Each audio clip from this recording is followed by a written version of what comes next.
நாளிலேயும் நாம் உபாகம புஸ்தகம் 9ஆம் அதிகாரத்தை வாசிக்கும்படி தேவன் நமக்கு கிருபை செய்தார். அதற்காக ஆண்டவருக்கு நன்றி சொல்லுவோமாக.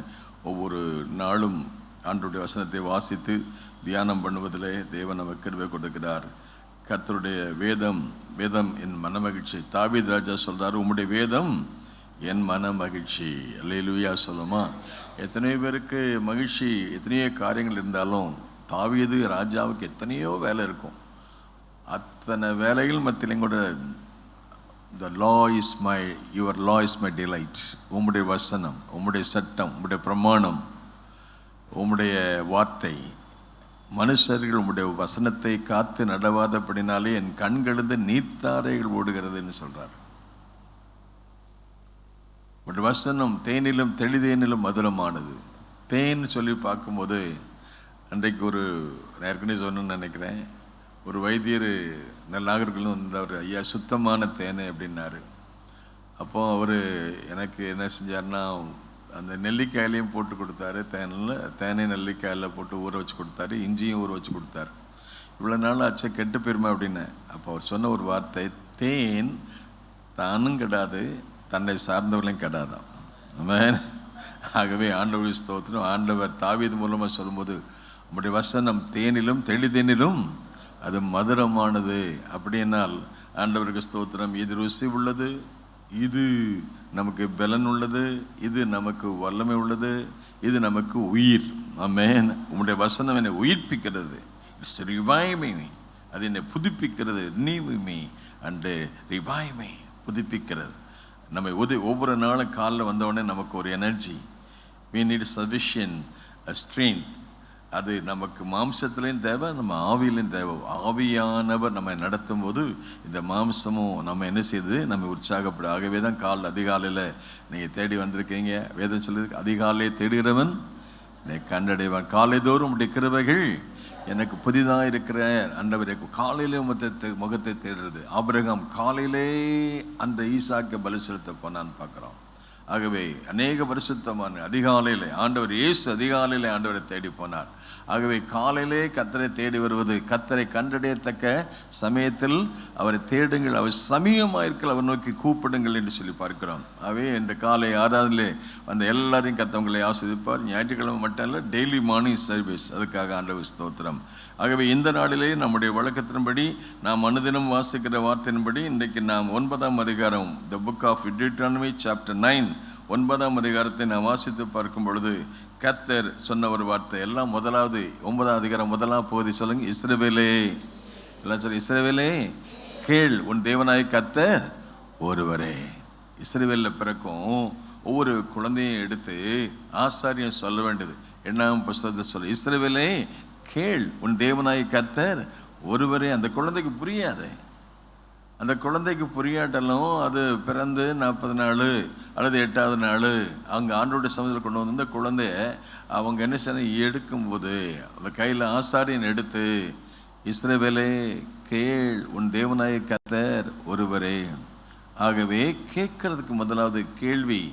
வேதம் சொல்ல, விசுவாசம் கேள்வினாலே வரும். கேள்வி தேவனுடைய வசனத்திலிருந்து வரும்னு சொல்லி பார்க்குறோம். Faith comes by hearing. ஆண்டவருடைய வசனத்தை கேட்கறதுனால விசுவாசம் வளரும். அந்த தேவனை அறிகிற அறிவில் வளருவோம். ஆகவே தான் முதலாவது இந்த 9ஆம் அதிகாரத்தில் முதல் வார்த்தையை சொல்கிற, இஸ்ரவேலே கேள்.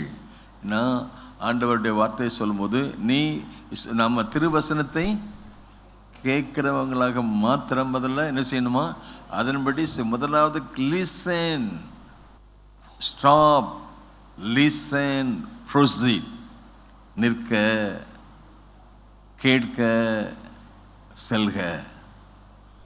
ஆகவே ஆண்டவருடைய வசனத்தை வாசிக்கும் போதும் நாம் நின்று செயலான்னு போட்டிருக்கோம். செயலான்னு என்ன அர்த்தம்னா, சங்கீதத்தில் அடிக்கடி வாசிப்பீங்க, நிற்க, கேட்க, செல்க.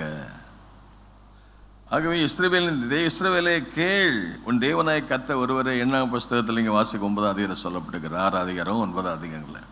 ஆக முதலாவது இந்த 9ஆம் அதிகாரம் சொல்லும்போது, நீ கேளுங்கள், அப்பொழுது உங்களுக்கு என்ன செய்யப்படும்? கேளுங்கள். ஆண்டவருடைய வசனத்தை மறுபடியும் கேட்கறது வாசிக்கிறது அன்படி செய்கிறது. இஸ்ரவேலே, தேவனாய இஸ்ரவேலை கேள், இப்பொழுது நீ யோர்தானை கடந்து உன்னிலும் ஜன பெருத்ததும் பலத்ததுமான ஜாதிகளை துரத்தி வானத்தை அளாவிய மதில் சொந்த பெரிய பட்டணங்களையும் நீ பிடித்து ஏனாக்கின் புத்திரராகிய பெரியவர்களும் நெடியவர்களுமான ஜனங்களை துரத்திவிடப் போகிறாய். இவர்கள் செய்ததை நீ அறிந்து ஏனோக் புத்திரருக்கு முன்பாக நிற்பவன் யார் என்று சொல்லப்படுவதை நீ கேட்டிருக்கிறாய். உன் தேவனாய் கர்த்தர் உனக்கு முன்பாக கடந்து போகிறவர் என்பதை இன்று நீ அறிய கடவாய். அவர் பட்சிக்கிற அக்னியைப் போல அவர்களை அழிப்பார். அவர்களை உனக்கு முன்பாக என்ன செய்ய பண்ணுவார்? இவ்விதமாக கர்த்தர் உனக்கு சொன்னபடியே நீ அவர்களை சீக்கிரமாய் துரத்தி அவர்களை என்ன செய்வாய்?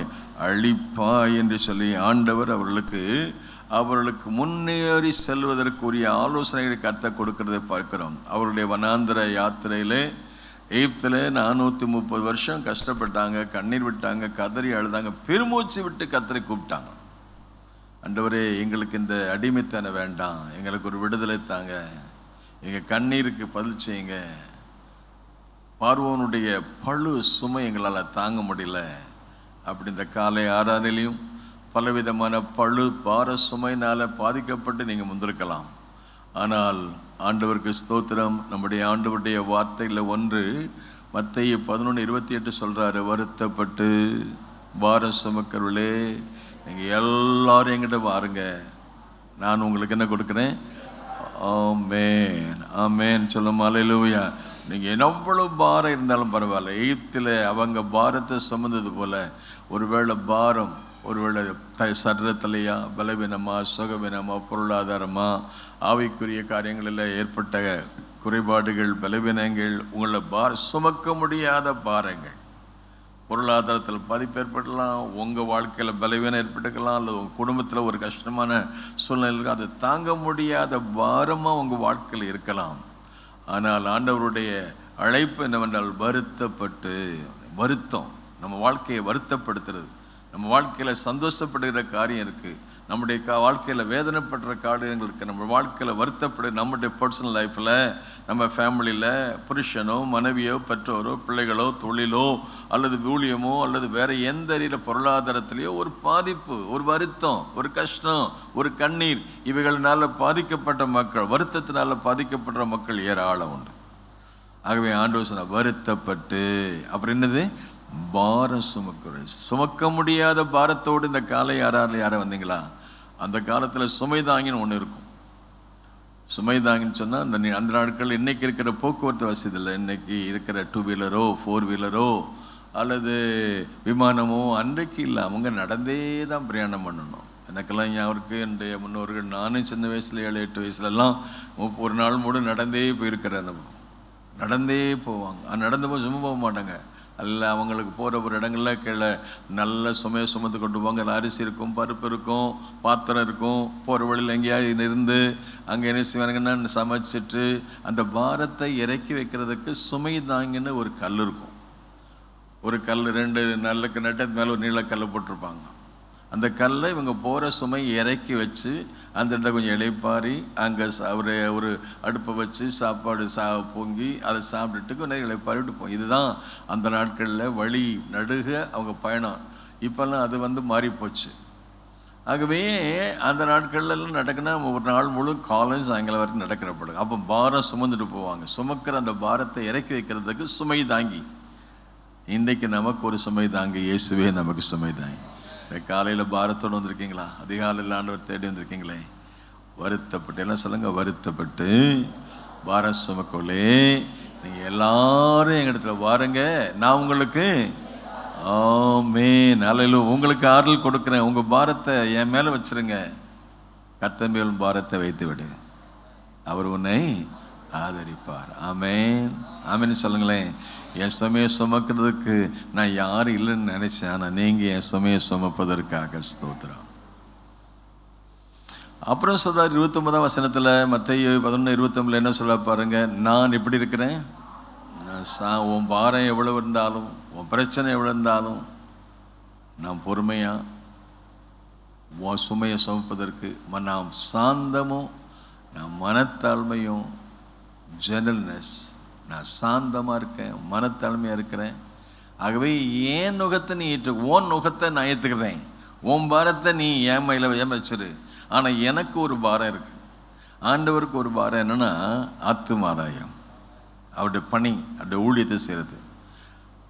அன்னை தெரேசா சொன்னது போல் அவங்க அன்னை தெரேசா சொல்லுவாங்களாம், என் கண் உங்கள் கண்ணாக மாறணும் ஆண்டவரே, ஒவ்வொரு நாள் ஜெபத்துலையும் என் காது உங்கள் காதாக மாறணும், உங்களை மாதிரி நான் கேட்கணும், உங்களை மாதிரி நான் பார்க்கணும், என் கை உங்கள் கையாக மாறணும், என் கால் உங்கள் காலாக மாறணும். என்னுடைய heart beat should be your heart beat. உங்கள் இதய துடிப்பை உங்கள் இதய துடிப்புனா ஒவ்வொரு ஆத்துமாக்களும் ரட்சிக்கப்படணும். ஒரு மனுஷனும் கெட்டு போவது தேவ சித்தம் இல்லை, எல்லா மனுஷரும் ரட்சிக்கப்பட வேண்டும், அது தேவ சித்தம். எல்லா மனுஷனும் அவரை அறிகிற அறிவிலே வளரணும். ஆகவே ஆண்டவர் ஏன் பாரத்தை நீங்கள் ஏற்றுக்கோங்களேன், நான் சாந்தமும் மனத்தாழ்மையாக இருக்கிறேன். ஏன் நுகத்தை, என்னுடைய பாரம், நுகம் என்பது அது இந்த நம்ம வண்டிகளில் அந்த காலத்தில் காளை மாட்டு மேலே வைக்கிற அந்த நீள மரக்கம்பு, அது ஏர் உழும்போது இருக்கும், அது வண்டியில் போகும்போது இருக்கும். அந்த நுகம் அது எப்படி இருக்கான், என் நுகத்தை உங்கள் மேல் ஏற்றுக்கொண்டு என்னிடத்துல என்ன செய்யுங்க, அதை கம் அண்ட் லேர்ன், என்கிட்ட கற்றுக்கொள்ளுங்க. அப்பொழுது அவங்க ஆத்துமாக்கள் என்ன கொடுப்பேன், நான் உன் பாரத்தை நான் சுமக்கிறேன், என் பாரத்தை நீ சுமந்தான் உனக்கு ஒரு ஆர்டர்.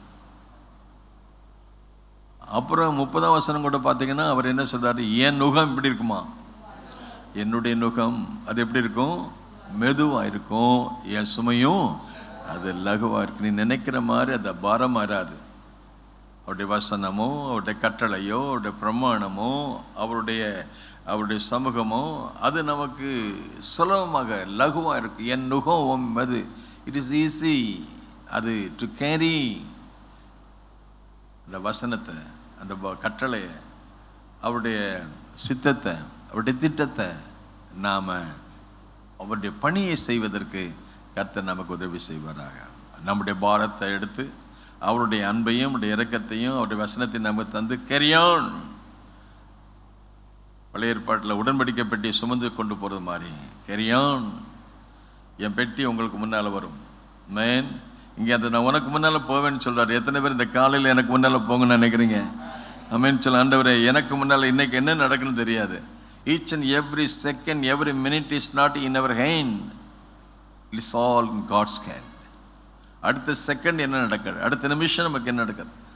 போன வாரம் நமக்கு 38 வயசில் உள்ள பிள்ளை அம்முதா வீட்டிலேருந்து வெளியே வந்திருக்கா. வீட்டுக்கு போகிறதுக்கு முன்னால் accident. we don't know what will happen the next minute, அடுத்த நிமிஷம். ஆனால் நீங்கள் ஒவ்வொரு நிமிஷமும் ஒவ்வொரு நாளும் எனக்கு முன்னால் போங்க ஆண்டவரே. ஆண்டவர் இஸ்ரவேல் ஜனங்களுக்கு வாக்குப்பட்டார், நான் உங்களுக்கு முன்னால் போகிறேன்றாரு. என் சமூகம் மோசே, இதனால தான் மோசே சொல்கிறாரு, நீர் எனக்கு முன்னால் போகாட்ட என்னை அனுப்பாதீங்க ஆண்டவரே. அது காலையில் அதிகாலை தேடி வந்தீங்களே, ஆண்டவர் உங்களுக்கு முன்னால் போவார். ஆமென். இங்கே சொல்கிறார், இங்கே 3ஆம் வசனம் பாருங்கள், உன் தேவனாய கர்த்தர் உனக்கு முன்பாக, நீங்கள் எனக்கு முன்னால் போகணும். ஏன் பாஸ்டர் எனக்கு சொல்லிக் கொடுத்த பாடம். ஒவ்வொரு நாளும் நீ ஜெபம் பண்ணு, காலைல வீட்டுக்கு போய் ஜெபம் பண்ணு, சர்ச்சில் போய் ஜெபம் பண்ணு. மட்டும் இல்லை, நீ காரில் ஏறி போகும்போது அல்ல வாகனம் சைக்கிளில் போனாலும் சரி, அல்ல நடந்து போனாலும் சரி, அதை 2 வீலர் போனாலும் சரி, அதை 4 வீலர் நீ போனாலும் சரி, முதலாவது நீ செய்ய வேண்டிய ஜெபம், ஆண்டவரே எனக்கு முன்னால் நீங்கள் போங்க, உங்கள் தூதர்களை எனக்கு முன்னால் அனுப்புங்க, எனக்கு பாதுகாப்பு நீங்கள் தான். பகலில் மேக ஸ்தம்பம், இரவிலே அக்னி ஸ்தம்பம் போனது போல் நீங்கள் எனக்கு முன்னால் போங்க. இங்கே ஆண்டவர் சொல்றார் 3ஆம் வசனத்தில், உன் தேவனாய் கர்த்தர் உனக்கு முன்பாக எல்லாம் சொல்லுங்க, கடந்து போக எனக்கு முன்னால் நீங்கள் போகிறீங்க, ஆகவே நானும் உங்கள் பின்னால் வர்றேன். ஆமென். அதை ஆண்டவர் சொல்ற, அதை என்ன சொல்ல பாருங்க, உன் தேவனாய் கர்த்தர் உனக்கு முன்பாக கடந்து போய் என்பதை நீ இன்று, today is the day of salvation, இன்னைக்கு அதை உனக்கு மறுபடியும் உனக்கு நான் சொல்கிறேன்னு சொல்கிறார். இன்றைக்குன்னா இன்னைக்கு வந்துக்கிற நமக்கும் இது என்னைக்கோ இஸ்ரவேல் ஜனங்களுக்கு சொன்னாலும் வேதம் சொல்ல, அவர் நேற்றும் இன்றும். எத்தனை பேர் இன்றைக்கு எனக்கு இது இந்த வசனம், எனக்கு இன்னைக்கு இந்த வார்த்தை என் வாழ்க்கையில், எனக்கு இன்றைக்கு I need this word from the Lord. எனக்கு இன்னைக்கு எனக்கு வேண்டிய ஆவிக்குரிய ஆகாரம், எனக்கு வேண்டிய மன்னா, அப்புறம் 4 வசனத்தில் என்ன சொல்லப்பட்டிருக்கிறது என்ன சொல்லி பார்க்கும்போது, உன் தேவனாய கர்த்தர் அவளுக்கு முன்பாக என்ன செய்தார்? அவர் போகிறதுனால நமக்கு முன்னாலே எதிராக இருக்கிற மக்கள் மத்தியிலையும் நமக்கு ஒரு விடுதலை கொடு. Understand there for this day that the Lord Thai God is he which கோத் over before thee. He is a consuming fire, and he shall destroy them, and he shall bring them down before the face of the earth. So shalt thou drive them out and destroy them quickly, as the Lord said. கர்த்தர் சொன்னபடி உனக்கு முன்னால போறார். எல்லாம் சொல்லுங்க, எனக்கு முன்னால போறீங்க, இன்றைக்கு முன்னால போறீங்க. நீங்க இன்னைக்கு முன்னால போறதுனால தான் என் காரியத்தை நீங்க வாய்க்கப்படுகிறேன். ஆமென், ஆமென், ஆமென், ஆமென். You are going before me. I don't need to fear. எங்கள் அப்பா முன்னால் போகிறீங்க. பிள்ளைகளுக்கெல்லாம் என்னென்ன பயம், அப்பா கூட இருந்தால் பயம் கிடையாது, அம்மா கூட இருந்தால் பயம் கிடையாது. My dad is my hero. ஆகவே ஆண்டவருக்கு ஸ்தோத்திரம். 4 வசனம், உன் தேவனாய கர்த்தர் அவர்களை உனக்கு முன்பாக துரத்துகையில் நீ உன் இதயத்திலே என் நீ நிமித்தம் இதை என் தேசத்தை சுதந்திரத்துக் கொள்ளும்படி கர்த்தர் என்னை அழைத்து வந்தார் என்று சொல்லாயாக. அந்த ஜாதியுடைய ஆகாமை நிமித்தமே கர்த்தர் அவர்களை உனக்கு முன்பாக என்ன செய்தார்? நான் என் திறமையினால அப்படி சொல்லாத. உபாகம் 8 பார்த்தீங்கன்னா 3 காரியத்தை நீங்கள் பார்க்கலாம். உபாகம் 8 உன் தேவனாய கர்த்தரை துதிப்பாயாக, நினைப்பாயாக, துதிப்பாயாக. 3 காரியம் ஆண்டவர் இதுவரைக்கும் நடத்தி கொண்டு வந்தாரே. நேற்று ஒரு பிரதர் எனக்கு ஒரு நல்ல அருமையான புத்தகத்தை எழுதியிருந்தார். எல்லோருக்கும் இளமையாக இருக்குன்னு ஆசை. அல்லேலூயா சொல்லுமா. வெஸ்லி இப்போ ரிட்டையர்ட் ஆகிட்டார், இருந்தாலும் அவருக்கு ஆசை பேபி, அவர் இன்னும் இளமையாக இருக்குன்னு ஆசை இருக்குது. அப்போ ஒரு சொல்லுவார், இளமையாக இருக்குன்னா என்ன செய்கிறது, வயசாகிட்டே போகுது, இருந்தாலும் இளமையாக இருக்குங்கிறது என்ன, முந்தி மாதிரி ஓடலை, முந்தி மாதிரி நினைக்கல, முந்தி மாதிரி செய்ய முடியல, முந்தி மாதிரி ஒளியும் செய்ய முடியல. அப்போ அன்னைக்கு இருந்த பலன் இன்னைக்கு இல்லை நம்ம நினைக்கிறோம். கவலைப்படாதீங்க, ஆண்டவர் நமக்கு எல்லாரும் இளமையாக இருக்கிறதுக்கு ஒரு நல்ல வாக்குத்தத்தை கொடுத்துக்கிறார். என்ன வாக்குத்தத்தன்னு சொல்லி அந்த தெய்வ மனுஷன் நமக்கு நினைவுபட்டு பார்க்கும்போது, அந்த 103ஆம் சங்கீதம், எல்லாம் தெரிந்த சங்கீதம் 103, 1, 2, 3, 4 வசனம் வாசித்து பார்க்கும் பொழுது நமக்கு எல்லாருக்கும் தெரிந்த வசனம், என் ஆத்துமாவே கர்த்தரை ஸ்தோத்திரி, என் முழு உள்ளமே என் ஆத்துமாவே கர்த்தரை ஸ்தோத்திரி. அப்புறம் என்ன சொல்றாரு? அவர் செய்த எல்லாம் சொல்லுங்க, சகல உபகாரங்களையும் மறவாதே. அதை இந்த உபாகம் புத்தகத்தில் பார்க்கலாம். அவர் செய்த சகல உபகாரம் மறவாதே. அப்புறம் அவர் உன் அக்கிரமைகள்லாம் மன்னித்து, உன் நோய்களெல்லாம் குணமாக்கி, உன் பிராணனை அழிவுக்கு விலைக்கு மீட்டு, உன்னை கிருபையினால் இருக்கலாம் முடி சுட்டி. நல்லா கவனிச்சு பாருங்க. இளமையாக இருக்குன்னு விரும்பினா இதை சொல்லுங்க. நன்மையினால் உன் வாயை திருப்தி ஆக்கிறார். என்ன செய்கிறாரா? கழுக்கு சமானமா உன் வயது என்ன செய்யுமா? ஆமென். இளமையா இருக்கிறதுக்கு இதுதான் ஸ்தோத்திரம். நீ ஸ்தோத்திரம் பண்ணிட்டே இரு, இளமையா இருப்ப. அல்லேலூயா சொல்லுமா. அல்லேலூயா துதிச்சுட்டே இரு, இளமையா இருப்ப. இருக்குன்னு வேற டானிக்கெல்லாம் சாப்பிட தேவையில்லை, B12 இன்ஜெக்ஷன் போட தேவையில்லை, மல்டி விட்டமின் சாப்பிட தேவையில்லை. அந்த தானியம் இந்த தானியம் சொல்லிட்டு எதை என்ன போட்டு சாப்பிடும், அதெல்லாம் நீட் தேவை. அதை விட நமக்கு ஒரு மல்டி விட்டமின் இதுதான். உபாகம் 8 3 காரியம். நினைப்பாயாக, துதிப்பாயாக, என் ஆத்துமாவே கர்த்தரை ஸ்தோத்திரி, முழு உள்ளமே அவருடைய பரிசுத்த நாமத்தை, என் ஆத்துமாவே அவர் செய்த சகல உபகாரம், forget not all his benefits. அவர் செய்த நன்மைகளை மறக்காதீங்க. இதுவரைக்கும் நம்மளை கொண்டு வந்தாரே. தாவீது துதிக்கிறது அவரை மாதிரி துதிக்க முடியாது. நான் கர்த்தரை எக்காலத்தையும் ஸ்தோத்திரிப்பேன். அவர் துதி எப்போதும் என் வாயில். அல்லேலூயா சொல்லுமா. நல்லா சொல்லுங்க. அவர் துதி எப்போதும் என் வாயில. ஸ்தோத்திரம், ஸ்தோத்திரம், ஸ்தோத்திரம், ஸ்தோத்திரம், ஸ்தோத்திரம்.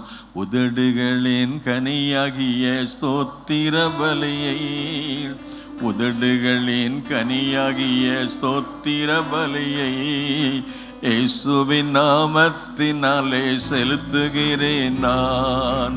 இயேசுவின் நாமத்தினாலே செலுத்துகிறேன் நான். ஸ்தோத்தரிப்பேன், ஸ்தோத்தரிப்பேன் இயேசு தேவனை.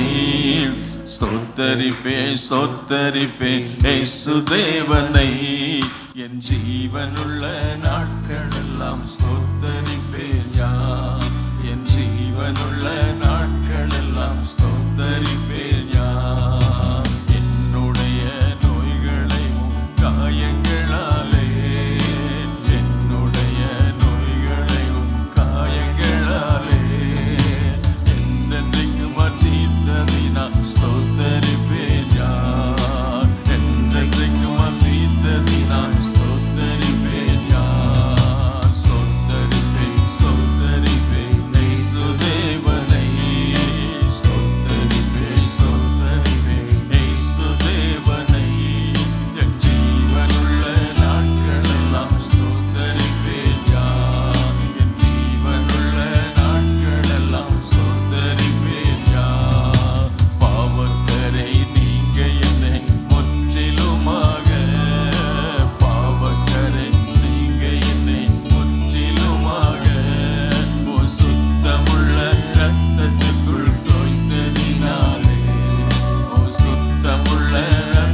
உபாகம புஸ்தகத்தில் சொல்லப்பட்ட முக்கியமான வார்த்தை என்றால் துதிப்பாயாக, நினைப்பாயாக, மறவாதிருப்பாயாக.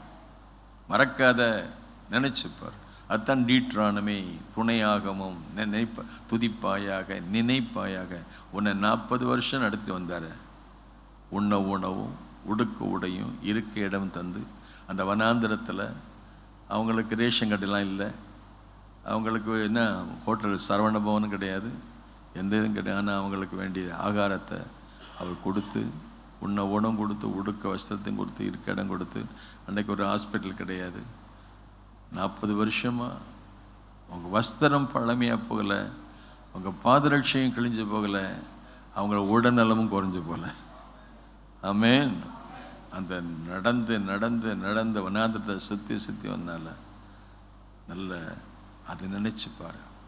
நேயத்தில் அடிமையாக இருந்த அந்த அடிமையத்தை உன்னை விடுதலையாக்கி, உனக்கு முன்னால் நான் பகலில் மேகத்தை கொடுத்து, ராத்திரி அக்னிஸ்தம், பகலோ வெயிலோ, பகலிலே வெயிலாகிலும் உன்னை சேதப்படுத்தாமல் பாதுகாத்து, உன்னை உணவும் உடுக்க உடையும் தந்து, இருக்க இடமும் தந்து, அதை நன்றி சொல்லு. நினைப்பாயாக, துதிப்பாயாக, மறவாதிருப்பாயாக. என் திறமைன்னு சொல்லாத. லேலுயா சொல்லுமா? சில சமயங்களில் நாம் என்னுடைய திறமை தான், என் கைப்பலன்னு சொல்லாத. அப்படி நீ சொன்னா, நீ வேதம் சொல்லுது, அதை நீ மறந்து 10ஆம் வசனம் நினைக்கிற 19, உன் தேவனாய கர்த்தரை மறந்து வேறு தேவர்களை பின்பற்றி சேவித்து அவர்களை பணிந்து கொள்வாயானால் அவனுக்கு வரக்கூடிய கஷ்டத்தையும் கர்த்தர் சொல்றாரு. ஆகவே என் திறமைன்னு சொல்லாத. 17ஆம் வசனம், என் சாமர்த்தியமும் என் கைபலனும் இந்த ஐஸ்வர்யத்தை எனக்கு சம்பாதித்து கொடுத்து உன் இருதயத்தில் கூட சொல்லிக் கொள்ளாமல் எச்சரிக்கையா இருப்பாயாக. உன் இருதயத்தில் கூட என் திறமைனால தான் நான் இப்படி வந்தேன்னு சொல்றாரு. We are here because of His grace, not because of our merit, only because of His grace. கிருபையினால தான் நாம் இருக்கோம். ஆமென் சொல்லுமா? ஆகவே நீ எப்போதும் மனசில் வச்சுக்கோ, துதிப்பாயாக. அது 10ஆம் வசனம் 8:10, உபாகம் 8:10, நீ புசித்து நீ திருப்தி அடைந்திருக்கையில் உன் தேவனாய் கர்த்தர் உனக்கு கொடுத்த அந்த நல்ல தேசத்துக்காக அவரை ஸ்தோத்திரி. நல்ல குடும்பத்துக்காக ஸ்தோத்திரம் பண்ணு, நல்ல சபைக்காக ஸ்தோத்திரம் பண்ணு, நல்ல நாட்டுக்காக, நம்முடைய தேசங்களுக்காக, நம்முடைய தேசத்திற்காக நன்றி சொல்லு. இந்த தேசத்தில் நான் நல்லா இருக்கணும், எங்கள் அதிகாரிகளுக்காக, ராஜாக்களுக்காக, ஆண்டவரே அதிகாரத்தில் எல்லாருக்காக நாம் ஜெபம் பண்ணணும். தேசம் அமைதியாக, சமாதானமாக, நல்லா அவருக்கு பிரியமான ஆட்களை கொண்டு வர்றதுக்காக, நம்ம தேசத்துக்காக, நல்ல தேசத்தை கர்த்தரை ஸ்தோத்திரி. அப்புறம் 11ஆம் வசனத்தில் எச்சரிக்கையாக இருப்பாயாக. அப்புறம் ஆண்டவருக்கென்று அன்னை அர்ப்பணித்து அவரை துதிப்பாய. ரிமெம்பர், நினைப்பாயாக, துதிப்பாயாக, எச்சரிக்கையாக இருப்பார். இப்படி சொல்லித்தான் இந்த 8ஆம் அதிகாரம் சொல்லிட்டு 9ஆம் அதிகாரத்துக்கு சொல்ல வந்தார். என்ன சொல்லணும்னு கேட்டிங்கன்னா, 9 நாள் உன் தேவனாய கர்த்தர் அவர்களை உனக்கு முன்பாக துரத்துகையில் நீ உன் இருதயத்திலே என் நீதி நிமித்தம் இந்த தேசத்தை சுதந்திரித்து கொள்ளும்படி கர்த்தர் என்னை அழைத்து கொண்டு வந்தார் என்று சொல்லாயாக. சொல்லாத. அந்த ஜாதிகளுடைய ஆகாமி நிமித்தமே கர்த்தர் அவர்களை உனக்கு முன்பாக துரத்தி. அவங்க செய்த அநியாயம். அவர் நீதி உள்ள தேவன், பாவத்தை பாராத பரிசுத்த Kannan. He is a holy, holy, holy, holy of holies. He lives in holy of holy place. Our பரிசுத்தன். be holy because I am holy. நாம் பரிசுத்தமாக இருக்குமா, நீங்கள் பரிசுத்தமாக இருங்க. இன்னைக்கு ஆண்டவர் எதிர்பார்க்குற காரியம் என்னன்னா, பெரிய வல்லமைகளையும் அற்புதங்களையும் அடையாளங்களையும் எதிர்பார்க்க விட அவருடைய பரிசுத்தத்தை எதிர்பார்க்கணும் கர்த்தர் விரும்புகிறார். ஏனென்றால் சேனைகளின் கர்த்தர் எப்படிப்பட்டவர்? ஆமென். சேனைகளின் கர்த்தர் பரிசுத்தர், பரிசுத்தர், பரிசுத்தர். அசுத்தம் நிறைந்த உலகத்தில் ஒரு பரிசுத்தத்துக்கு ஒரு வழிகாட்டியாக, you are the salt of the earth, you are the light of the world. நீங்கள் தான் உப்பாக இருக்கிறீங்க, நீங்கள் தான் வெளிச்சமாக இருக்கிறீங்க. இந்த அக்கிரமும் பாவம் நிறைஞ்ச உலகத்தில் தேவனுக்காக பிரகாசிக்கிற வெளிச்சமாக இருக்கு. அதுக்காகவே கர்த்தர் நம்ம வச்சிருக்கிறார். ஆமென். ஆகவே என் திறமை சம்பாத்தியம்னு சொல்லாத. அவங்க செய்த அநியாயத்தினால அவங்கள தேசத்தில் அவங்கள அழிச்சார். ஆண்டவர் சொன்னார், அவர் வருதைக்கு முன்னால் பரிசுத்தமாகிறவன் ஜெபம் பண்ணுறியா, நல்லா ஜெபம் பண்ணுங்கட்டும்.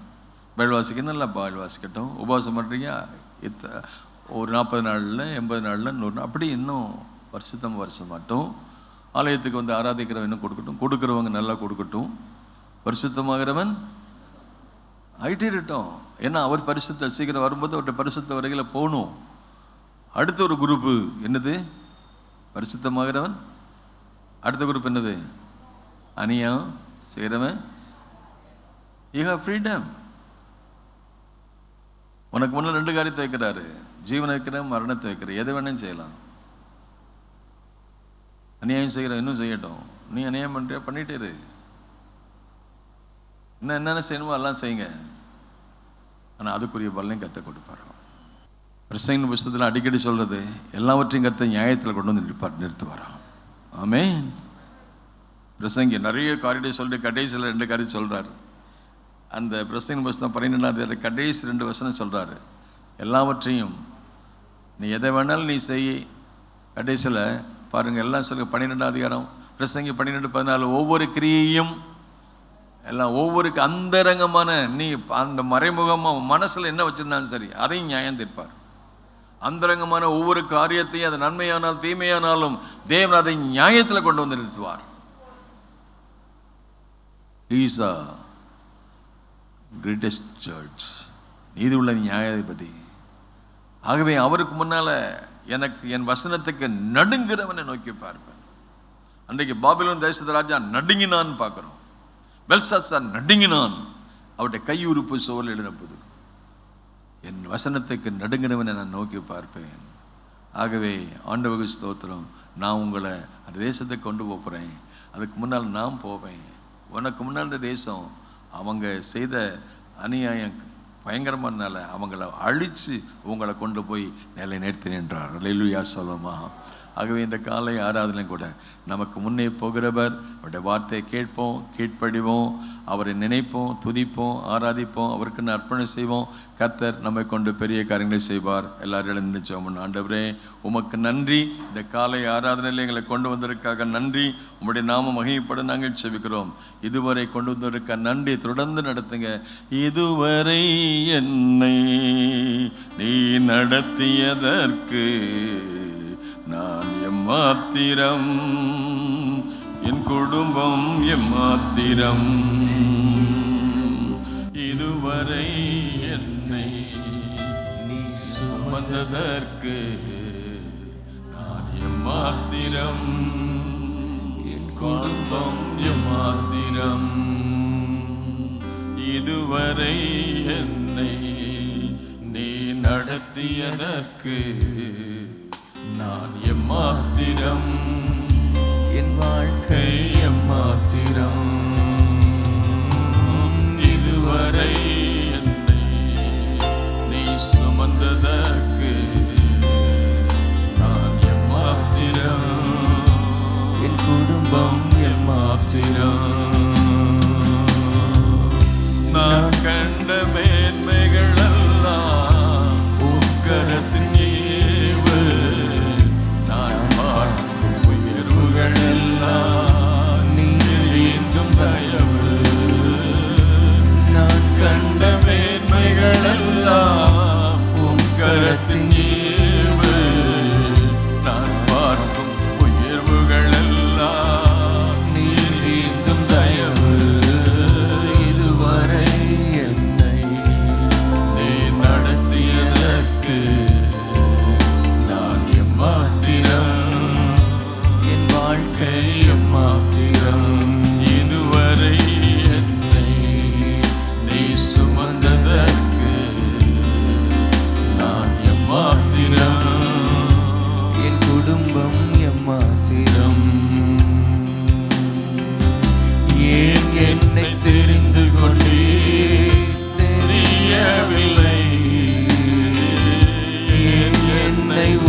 கொடுத்த சுகம், எனக்கு கொடுத்த பலன், நான் கண்ட மேன்மைகள் எல்லாம் உம் கரத்தின் ஈவு, நான் பார்க்கும் உயர்வுகள் எல்லாம் உம் கரத்தின் தயவு. இதுவரை என்னை நீ நடத்தியதற்கு நான் எம்மாத்திரம், இதுவரை என்னை நீ சுமந்ததற்கு நான் எம்மாத்திரம், என் குடும்பம் எம்மாத்திரம், என் திட்டமாசைகள் சிறியதன,